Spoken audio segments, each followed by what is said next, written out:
예수님과 바리새인들과의 대화를 이렇게 담고 있습니다. 그 대화의 시작을 보니까 그때라고 나와 있는데요, 그때라고 나와 있는 걸로 비추어 봐서는 바로 그 전의 문장들, 그 전의 내용들이 있음을 알 수 있습니다. 바리새인들이 예수님을 찾았을 때는요, 그 바리새파 사람들만 온 것이 아니라 서기관들과 함께 오게 됩니다. 여러분, 이 표적을 구하는 게 12장에서만 나오지 않고 16장에서도 나오게 됩니다. 그 16장에서 나올 때 예수님께서 이방 땅에서 완전하게 유대 안으로 들어오셔서 사역했었던 이제 그러한 배경으로 넘어가는 거예요. 유대 안에 오셔서 사역을 했다라고 하는 것은 유대 지도자들, 바리새인들과의 갈등이 본격적으로 시작됐다라고 하는 것을 말씀하고 있습니다. 여러분, 이들이 주님 앞에 와서 표적을 구한 것이 표적이 중요한 것이 아니라 실은 이단 조사하러 온 거예요. 예수님을 보면서 무엇을 조사하러 왔다고요? 이단 조사하러 온 거예요. 그 갈등의 상태가 얼마나 심각해졌는지 16장에도 나오는데 1절을 보면 바리새인과 사두개인들이 와서 예수님을 시험하려라고 되어 있습니다. 바리새인들 그리고 사두개인들, 아주 싸우는, 둘이 한쪽이라도 없으면 그 싸움이 되지 않는 이 바리새인들과 사두개인들은 둘만 모아놓으면 싸움 시작하는 집단이 바로 이 두 그룹들이었습니다. 세상이 오염되었기 때문에 본인들은 세상과 구별되어야 한다라고 주장하는 것이 바리새인들이었어요. 그런데 로마와 타협한 후에 정치에 참여한 후 성전의 권력을 얻은 그룹은 또 사두개인들이었습니다. 세상을 사는 방식이 되게 다른데 둘 다 권력 지향적이었어요. 이권 다툼으로 서로 원수가 되었었던 그러한 그룹들이었습니다. 그런데 함께 옵니다. 분명히 원수인데 손을 잡고 함께 와요. 어제의 원수였는데 큰 적을 만나니까 그렇게 동지가 되어버렸습니다. 예수님께서 열렬한 호응을 얻자 특권이 염려가 되어서 꼬투리를 잡을 그러한 마음들을 가지고 연합해서 예수님께 오게 되었었던 거예요.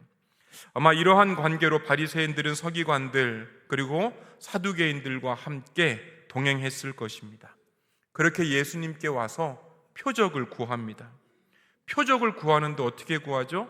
태도가 무척이나 공손합니다. 선생님이요 라고 하는 그 존칭을 보아서 태도가 무척 좋아 보입니다. 그런데 예수님은 12장 39절 초반처럼 이렇게 공손하게 표적을 구하는 세대를 향하여서 악하고 음란하다라고 이야기를 하고 있어요. 공손한데 예수님의 대답은 악했다. 분명히 공손한데 예수님의 대답은 음란했다라고 하는 그걸 가지고 지금 욕을 하시는 것 같은 그런 입장을 취하시고 계십니다. 악하고 음란한 세대, 이게 호세아서에서 자주 등장하는 말씀인데 하나님과 이스라엘의 관계가 이미 다 깨져버렸다. 부부관계 깨졌다. 끝났다. 더 이상 볼 일이 없다라고 하는 그 표현이 악하고 음란하다 이렇게 표현하고 있는 거예요. 이러한 욕이 들렸는지 예수님께서 나지막한 목소리로 하셨는지 그 분위기를 알 수는 없습니다만 우리가 짐작할 수 있는 건 뭔가가 잘못 돌아가고 있구나. 욕설이 나오는 것으로 보아서 이 둘 사이에 대결이 시작되었구나 정도는 간파할 수 있습니다. 여러분, 왜 욕을 하셨습니까? 무엇이 잘못되었습니까? 질문이 잘못되었습니까? 여러분, 누구라도 질문이 궁금하면 물을 수 있는 것이 질문입니다. 예수님께서 그만큼 유대 땅에서 인기가 많아지셨다는 뜻이고 지도자들 입장에서는 그 민족과 또한 나라를 지켜야 되기에 당연히 물을 수 있는 그러한 태도를 가지고 있었습니다. 오히려 예수님께서 역정을 내시는 모습이 이상합니다. 이들의 했던 요구, 질문이 무엇입니까? 여러분, 표적을 구했던 거예요. 더 정확하게는 하늘로부터 온 표적을 구했습니다. 일반적인 표적이 아니라 하늘로부터 온 표적을 구했던 거예요. 성경적이잖아요. 성경적이잖아요. 하늘로부터 온 표적, 하나님께로부터 주어진 표적을 구했던 거예요. 여러분, 성경적입니다. 스스로 메시아라고 주장하는 자에게 표적 보여달라고 한 요구가 당연한 겁니다. 여러분, 구약 성경에 기초된 모습 그대로 바리새인들은 구했었던 거예요. 구약은 거짓 선지자들을 조심하라고 경고할 때 그 선지자가 올바른 선지자인지 아닌지를 나타낼 수 있는 그러한 결정들을 결정할 수 있는 기준들을 이미 제시해 놨습니다. 그러한 요구 근거가 성경에서 비롯되었습니다. 우리 한번 보시면 신명기에는 성취 여부가 기준이었었던 거예요. 또 신명기 13장에는 표적이 있어도 하나님께 충성하지 않으면 가짜였었던 거예요. 예레미야 28장에 가니까 실제 역사 속에서 성취가 가능하냐 가능하지 않냐, 검증을 할 수 있냐 검증할 수 없냐, 이러한 것, 표적에 대해서 검증하는 것이 성경적이라고 하는 그러한 질문입니다. 여러분, 표적이 구원의 증거였어요. 표적이 백성을 회복시키는 그러한 징표였습니다. 그래서 바리새인들이라면 당연히 구했던 방법, 당연하게 나왔던 반응들이 바로 표적을 구하는 것들이었습니다. 여러분, 예수님께서 복음을 표적과 함께 나타내셨습니다. 그렇게 자신이 하나님이셨음을 드러내셨습니다. 그런데 이렇게 표적을 구하는 것이 당연했던 바리새인들의 요구에 주님이 역정을 내시는 거예요. 표적을 구하는 것이 너무나도 당연했던 그들에게 주님께서 화를 내십니다. 악하다고 하세요. 음란하다고 하십니다. 배교자라고 말씀하고 계시는 거예요. 무엇이 잘못되었습니까? 이 바리새인들이 와서 선생님 표적 보여주시기를 원하나이다 라고 했었을 때, 이 원하나이다의 본문은 원래의 표적을 구한다거나 부탁한다는 그 의미가 아니라 다툰다, 언성을 높인다는 의미에 훨씬 더 가깝습니다. 표적 가지고 와봐, 내가 그것 가지고 도전해 줄게, 이 의미에 훨씬 더 가깝다는 거예요. 화난 상태로 와서 당신 표적 내봐, 한번 대결해보자, 이러한 태도이니 우리가 생각했던 바리새인들의 공손한 태도와는 다르게 예수님께서 그들을 꾸짖으십니다.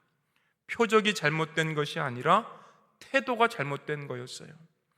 이미 예수님 바리새인들과 서기관들 시야에서 여러 번 많은 표적들을 보여주셨습니다. 표적들이 성경에는 마태복음 8장에서부터 쏟아져 나오기 시작하는 거예요. 이렇게 표적들이 나올 때, 표적들이 많았을 때 그들이 예수님께 나와서 묻지 않고 스스로 그 집단 안에서 결론을 하나 내려버립니다. 9장 34절 말씀인데요, 한번 읽어보시겠습니다. 시작. 그가 귀신의 왕을 힘입어 귀신을 쫓아낸다. 행하셨던 표적과 이적들이 그들에게 부족했던 것일까요? 예수님의 표적에 대해서 그들은 예수님을 예수님의 표적을 귀신 짓거리로 보셨던 거예요. 그렇게 마음대로 해석을 해버렸습니다. 이러한 마음대로의 해석이 허무맹랑한 결론인 것 같지만 당시에는 예수님이 귀신이다, 사탄의 앞잡이다 라고 하는 이러한 주장들이 잘 통했나 봅니다. 바리새인들 중에서 니고데모 외에는 예수님을 받아들인 사람이 없었습니다. 그들의 사상이, 그들의 결정이, 그들의 생각들이 그만큼 집단적이었어요. 한 지도자들의 생각이면 더 이상 변명할 수 없었습니다. 그렇게 바리새인 무리에서 예수님은 귀신이 되어버렸습니다. 여러분, 이런 생각이 들었어요. 바리새인들이 어떻길래 그렇게 예수님을 귀신으로 생각하고 결국에는 죽이기까지 했을까? 여러 이유들이 보여지는데 집단적 자기 사랑이 원인이었다라고 하는 글이 들어왔습니다. 집단적 자기사랑, 말이 어렵죠? 집단적 자기사랑, 말은 어려운데 또 말을 만들면 어떤지 또 이해가 되시죠? 모두가 기억하실까요? 그 중학교 2학년 때였었는데 그때 참 유명했던 가수가 서태지와 아이들이었습니다. 얼마나 인기가 있었는지 모릅니다. 거의 모든 학생들이 가지고 있었던 그 워크맨, 그 CD 플레이어 안에는 서태지와 아이들의 CD 혹은 테이프가 꽂혀져 있었습니다. 서태지에 관한 이야기를 하면 서먹서먹한, 별로 관계가 없는 그러한 친구들이라 할지라도 서태지와 아이들의 얘기만 나오면 친해지는 거예요. 그만큼 유명했습니다. 여러분 다 아시지 않습니까? 난 알아요. 이 밤이 흐르고 흐르면 다 아시잖아요. 여러분, 이렇게 시작되는 랩은 단어는 몰라도 이 랩만큼은 알았었던 거예요. 모두가 서태지를 좋아하는 상황에서 저는 조영남을 듣고 있었습니다. 그렇게 얻었던 별명이 뿔은 조영남이었습니다. 그때 서태지의 광팬이었던 짝꿍과 조영남 광팬이었던 저는 부딪힐 수밖에 없었어요. 서태지는 별로더라, 이 한마디에 뚜껑이 열렸던 짝꿍의 눈빛, 영어 단어를 쓰다가 한쪽 눈으로 치켜 올려 째려보던 그 눈빛을 저는 아직도 잊을 수가 없습니다. 이후 짝꿍은 저를 시대에 뒤처지도록 소문을 냈고, 그렇게 저는 표적이 된 후에 견디다 못해 쓰러져 그 이후로 서태지의 광팬이 되어버렸습니다. 자신이 속한 그룹을 우월하다고 여기고 다른 집단을 평가절하하는 심리적인 태도가 자기 사랑이라고 합니다. 비판에 대해서 민감하게 반응하고 집단의 의견은 나와 과도하게 연결이 되어버리는 거예요. 자기 사랑, 나르시시즘. 율법과 의를 강조하다가 자기들은 우월해졌고 본인들만 의롭기에 하나님의 긍휼이 확대되는 것을 견딜 수가 없었습니다. 그래서 그들의 입장에서는 이방인, 세리, 죄인들이 배척되었습니다. 자기 편에 들어오지 않았었던 타인들은 그렇게 정죄를 받았습니다. 실은 바울이 죽은 이유도 여기에 있는 거예요. 사도행전 22장을 보면 바울이 죽은 그 이유가 이방인들에게도 구원이 있다, 이 말 해서 죽은 거예요. 우리 한번 읽어보시겠습니다. 시작. 나더러 또 이르시되 떠나가라, 내가 너를 멀리 이방인에게로 보내리라 하셨느니라. 이 말하는 것까지 그들이 듣다가 소리질러 이르되 이러한 자는 세상에서 없어버리자, 살려둘 자가 아니라 하여. 구원은 어디까지라고요? 자기들 것까지인 거예요. 구원과 은혜는 본인들의 것이었습니다. 그렇게 하나님의 사랑도 제한이 되었고 예수님을 귀신으로 여겼지만 그 그룹 안에서 누구도 반대하지 못했습니다. 왜 그랬을까요? 우리 요한복음 말씀을 한 절 더 읽어보시겠습니다. 시작. 그러나 관리 중에도 그를 믿는 자가 많되 바리새인들 때문에 드러내지 못하니 이는 출교를 당할까 두려워함이라. 자기 보호 혹은 출교, 자기 사랑, 자기 생명과 연관되는 단어들 때문에 바리새인들이 두려웠었던 거예요. 전통적인 판단이 굉장히 중요시 여겨졌습니다. 여러분, 이렇게 자기 보호, 전통적인 판단을 중요시했었던 바리새인들, 결과적으로 어떠한 문제들이 따라올까요? 여러분, 영의 눈이 닫혀버리는 거예요. 많은 사람들이 받았었던 은혜들을 받아들이지 못합니다. 안식일 치유, 세리와의 식사와 같은 모습이 본래의 뜻은 은혜의 잔치였는데 이들에게는 율법의 위반으로밖에 보이지 않았습니다. 로마를 몰아낼 분으로 오셔야만 했던 메시아 상도 아니었기에 예수님은 그들에게 귀신일 뿐이었습니다. 분명히 바리새인들은 기적과 가까이 있었는데 우리가 틀렸을 리 없다라고 하는 생각으로 그들의 눈은 가리워졌습니다. 그렇게 진리가 닫혀졌었던 거예요. 바리새인들의 문제점들이 여러 이유가 있겠지만 그 중 하나는 교만입니다. 교만 위에 나의 기준과 해석이 세워지게 됩니다. 정한 기준에 들어맞아야 했고 수 틀리면 적으로 만들어버리는 생각을 가졌던 그들, 주님은 상대할 마음이 없으셨습니다. 월터 핑크라고 하는 작가가 이런 말을 했는데 여러분 같이 한번 읽어보시겠습니다. 마귀는 비인관화시키는 제도나 사회 체제보다 더 큰 내면적 정신이다. 마귀는 피조물로서의 부르심을 거부하고 자신의 목표를 최고선으로 드높인 집단적 구조이다. 마귀는 자기 자신을 우상화시킨 조직들의 결과물이다. 마귀는 다른 것들을 복종시키기 위해 자신을 절대적으로 만드는 모든 정신이다. 그렇게 마귀 권세는 내면에서부터 지배하는 것이다.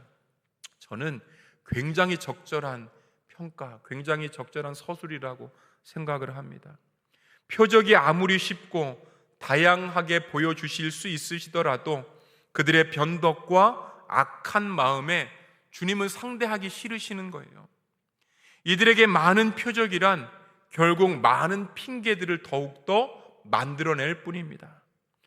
당신이 하나님의 아들이거든 뛰어내리십시오. 여러분, 이 말과 당신이 귀신이 아니거든 하늘의 표적을 보이십시오, 근본적으로 무슨 차이가 있을까요? 바리새인의 표적 요구가 광야에서 벌어졌던 사탄의 요구와도 별반 다르지 않습니다. 예수님께서 사탄의 시험을 멀리 하시고 말씀으로 물리치셨던 것과 같이 예수님은 바리새인들의 요구에 응답하지 않으셨던 거예요. 교만. 그래서 성경학자들은 이 본문을 요나의 표적이라고 제목을 짓지 않고 바리새인의 완악함이라고 그 제목을 짓는 경우들도 많이 있습니다. 예수님은 바리새인들의 요구에 요나의 표적, 솔로몬, 그리고 7 귀신에 대해서 말씀하고 끝을 맺으세요. 요나의 표적과 7 귀신의 이야기에 잠깐 집중해 보기를 원합니다. 요나의 모습을 보면 여러분, 구약 성경의 소선지서이죠. 다른 선지자의 이름들은 기억하기가 어려워도 요나의 이름만큼은 기억하기가 쉽습니다. 교회 한번 다니면 요나만큼은 다 알게 되는 거예요. 여러분, 그 주제가 무엇입니까? 요나는 하나님의 말씀에 불순종으로 반응했다는 거예요. 니느웨는 하나님의 말씀에 순종으로 반응했다는 거예요. 이러한 요나의 이야기에는 2가지의 특징이 있는데, 요나가 예언자이기 때문에 하나님의 말씀을 전해야 하는 그런 사명이 있지만 하나님의 말씀이 거의 안 나옵니다. 하나님의 말씀을 전해야 되는데 하나님의 말씀이 안 나와요. 회개 안 하면 망한다? 몇 글자죠? 8글자예요. 8글자. 이게 요나서에 나오는 하나님의 말씀의 전부입니다. 회개 안 하면 망한다. 회개 안 하면 망한다. 다른 성경에서는요, 죄의 목록들, 앞으로의 결과들, 그런 것들이 몇 장을 할애하면서 소선지서의 내용을 가득 채우고 있는데, 이 요나서에서는 하나님의 말씀, 이 니느웨가 무엇이 잘못되었는지에 대해서 언급이 없어요. 회개 안 하면 망한다. 이것으로 끝이 나는 거예요. 이거 하기 싫어서 요나가 도망갑니다. 이 8글자가 싫은 거예요. 고민할 것이 없는데 이 쉬운 요구가 싫습니다. 전하는 말씀이 분명하고 목적지도 분명합니다. 그런데 안 해요. 왜 그럴까? 요나에게 어떤 문제가 있는 것일까? 말씀이 이렇게 간단한데, 가는 곳도 뻔한데, 더 이상 어떤 이렇게 안 할 수 없는 그런 이유가 없는데 요나는 안 해요. 이것이 요나서의 서술 방법입니다. 메시지에 반응하는 요나의 내면을 계속해서 보여주는 거예요. 메시지는 별로 없는데 그 메시지를 싫어하는 요나의 마음을 계속해서 요나서는 확대하면서 보여주고 있습니다. 잘 알듯이 요나가 하나님의 명령을 거부하고 다시스로 도망을 갑니다. 정반대의 길이에요. 정반대의 길. 명령을 완벽하게 거절하려고 하는 그런 의도가 있습니다. 정반대로 향하면서 욥바 항구에서 배를 탑니다. 우리말 성경으로는 배에 올랐다고 하는데 원래는 배로 내려갔다, 배 깊숙이 내려갔다라고 하는 뜻입니다. 배 안에서도 맨 밑층으로 내려갑니다. 그 맨 밑층에서 앉아있는 것이 아니라 하나님의 얼굴을 최대한 피하려고 누워버렸습니다. 누운 상태에서도 하나님의 음성을 완벽하게 차단하려고 그렇게 자버렸습니다.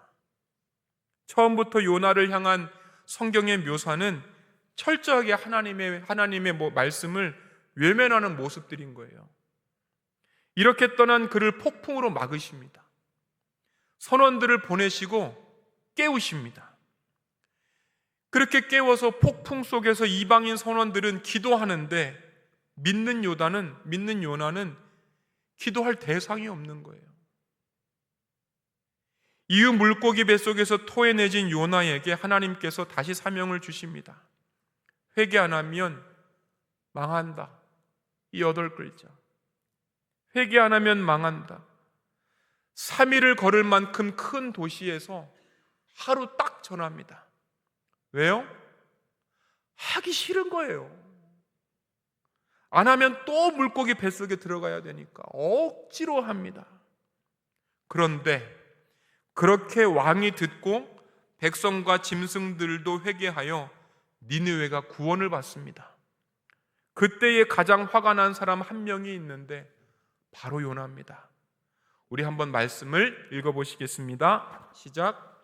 요나는 일이 매우 못마땅하여 화가 났다. 주님, 이제는 제발 내 목숨을 나에게서 거두어 주십시오. 이렇게 사느니 차라리 죽는 것이 낫겠습니다. 1절을 다시 한번 읽어보시겠습니다. 요나는 이 일이 매우 못마땅하여 화가 났다. 여러분, 구원받는 게 못마땅한 거예요. 이방 사람들이 구원받는 게 못마땅한 거예요. 걔만큼은 안 돼. 걔만큼은 안 돼. 이게 요나의 마음, 믿는 자들의 마음. 여러분, 제 안에도 있습니다. 그 새끼는 안 되지. 여러분들도 이런 마음이 있으시죠? 아멘 아닙니까? 다 사랑하시죠? 여러분, 그래요. 회개가 못마땅해서 불만이 가득한 요나가 매우 싫어하고 성을 냈다라고 되어 있는데, 원문을 보면 매우 싫어하고 성을 냈다가 아니라 원문에는 요나가 그렇게 큰 악이 되었다. 여러분, 이게 원문이에요. 요나, 믿는 자가 그렇게 큰 악이 되어버렸습니다. 믿는 자가 큰 악이 되어버렸던 거예요. 자기 뜻, 자기의 주관이 뚜렷해서 하나님보다도 앞선 자들을 성경은 큰 악이라고 표현하고 있습니다. 요나서에서 눈여겨볼 것은 말씀이 있어도 움직여지지 않고 동의하지도 않아서 결국 큰 악이 되어버린 요나의 모습입니다. 말씀이 없다는 거예요. 요나는 자신이 하나님을 가장 잘 안다고 착각하고 사는 이기적이고 교만한 신앙인을 보여주고 있습니다. 하나님의 사랑이 요나에게는 자신의 독점이었습니다. 이런 자들을 비추시며 요나같이 살지 말라는 것이 요나서의 메시지인 거예요. 요나 같은 모습이 우리의 모습이라면 요나를 뽑아내십시오. 이것이 바로 하나님께서 바리새인들에게 주셨던 그러한 바램들이었습니다. 요나가 하나님의 사랑도 알았고 게다가 선원들로 하여금 생명이 구해졌고 큰 물고기도 그를 살려주었는데, 적어도 사랑이라고 하는 단어가 요나 곁에 3번 있었는데 결코 생각이 바뀌지 않습니다. 그렇게 생각이 바뀌지 않은 그를 성경은 큰 악이 되었다 라고 표현하고 있습니다. 표적을 구하는 세대에게 주셨던 요나서의 말씀, 교만한 그들, 악이 되어서 회개와 변화를 거부하는 모습을 보여주기 위하셨기 때문입니다. 이 점을 확대시켜서 회개하지 않으면 더욱 악하게 될 것이라고 하는 점이 바로 뒤에 따라 나오는 귀신의 이야기인 거예요. 여러분, 귀신이 나갔습니다. 어떠한 이유로 귀신이 나갔는지 성경은 보여주고 있지 않습니다. 나간 후에 귀신이 새로운 거처를 계속 찾았지만 발견하지 못합니다. 그러자 먼저 있던 거처가 역시나 편했구나라고 하는 그 사실을 기억하고 돌아가고자 합니다. 그렇게 그 빈집에 돌아오니 그곳이 깨끗하게 수리되었음을 발견합니다. 그 집이 잘 수리되었기 때문에 그 공간은 곧 귀신에게 편안한 장소가 되어버렸습니다. 귀신은 곧 함께 거할 다른 7 귀신을 데리고 옵니다. 도움이 필요해서가 아니라 정말로 편한 곳이기 때문에 마귀의 세력을 철저히 뻗치는 데 있습니다. 이러한 모든 이유, 집이 비워졌기 때문이고 그 비워진 집에 또 다른 거주자가 없었기 때문이에요. 요지는 성령께서 우리 안에 거하시지 않는다면 귀신으로부터 당분간 노임을 받는다는 사실이 유익이 되지 않는다는 거예요. 새로운 거주자의 새로운 생각, 새 마음이 없으면 귀신이 나가도 소용이 없습니다. 나중엔 어떻게 할 수 없을 만큼 귀신의 종이 되어버립니다. 우리의 마음이 하나님의 영의 지배를 받고 있지 않다면 결국 유혹과 교만으로 쉽게 먹힌다는 뜻이에요. 결론을 어떻게 맺으면 좋을까요? 사랑하는 여러분, 우리 안에 요나가 빠져나가야 됩니다. 그리고 그 자리에 귀신이 들어오지 못하도록 체험의 신앙, 곧 말씀이 있어야 됩니다. 말씀을 믿기에 순종합니다. 여기로 이러한 상태로 고백이 되어야지 보여주시면 믿겠습니다. 맞춤 표적을 요구한다면 그때마다 주님은 요나를 보라고 하시면서 계속해서 십자가와 부활로 채워져야 된다고 말씀하실 거예요. 부인하는 것, 채워넣는 것, 교만을 비우고 그 공간에 말씀과 성령으로 채워야 됩니다. 우리 말씀을 읽어보시겠습니다. 시작. 무리와 제자들을 불러 이르시되 누구든지 나를 따라오려거든 자기를 부인하고 자기 십자가를 지고 나를 따를 것이니라. 갈라디아서 말씀을 읽습니다. 예수의 사람들은 육체와 함께 그 정욕과 탐심을 십자가에 못 박았느니라. 만일 우리가 성령으로 살면 또한 성령으로 행할지니 헛된 영광을 구하여 서로 노엽게 하거나 서로 투기하지 말지니라. 아멘. 부인하는 것, 자기를 부인하는 것, 그리고 성령의 음성으로 채워 넣는 그것에 만족하는 저와 여러분들 한 분 한 분 되시기를 축원합니다. 기도하시겠습니다.